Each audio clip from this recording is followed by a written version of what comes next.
2006 அமெரிக்கால இருந்து நாசா விண்வெளி கழகம் இருக்கு இல்லையா, அங்க இருந்து டிஸ்கவரின்னு ஒரு விண்கலத்தை விண்வெளிக்கு அனுப்புனாங்க. அந்த விண்வெளியில உள்ள விண்கலத்துல ஒரு ரிப்பேர் ஏற்பட்டுருச்சு. அதை சரி செய்யறதுக்கு சுனிதா வில்லியம்ஸ் ஒரு விஞ்ஞானி விண்வெளி வீராங்கனையை அனுப்புனாங்க. அந்த அம்மாவுக்கு சொந்த பூர்வீகம் இந்தியா. ஆனா அவங்க பிறந்து வளர்ந்தது எல்லாமே அமெரிக்கா. விண்வெளியில விண்கலத்துல 6 மாசம் தனி ஒருத்தியா தங்கி இருந்து ஆராய்ச்சி செஞ்சு அதெல்லாம் சரி பண்ணி பூமிக்கு வந்தாங்க. பூமிக்கு வந்த உடனே நிருபர்கள் அவங்ககிட்ட கேள்வி கேட்டாங்க, ஏமா நீங்க ஒரு தனியா ஒரு பெண் விண்வெளியில இத்தனை மாசம் தைரியமா இருந்தீங்களே, உங்களுக்கு எது தைரியம் தந்தது? அதற்கு சுனிதா வில்லியம்ஸ் சொன்ன பதில், எங்க அம்மா இந்தியாவை சேர்ந்தவர்கள், அவங்க கடவுள் நம்பிக்கை உள்ளவர்கள்.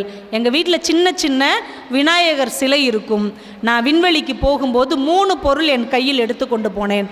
ஒன்று விநாயகர் சிலை, இன்னொன்று ஓம் டாலர், இன்னொன்று பகவத்கீதை புத்தகம். இந்த 3ம் எனக்கு விண்வெளியில் பாதுகாப்பை தந்தது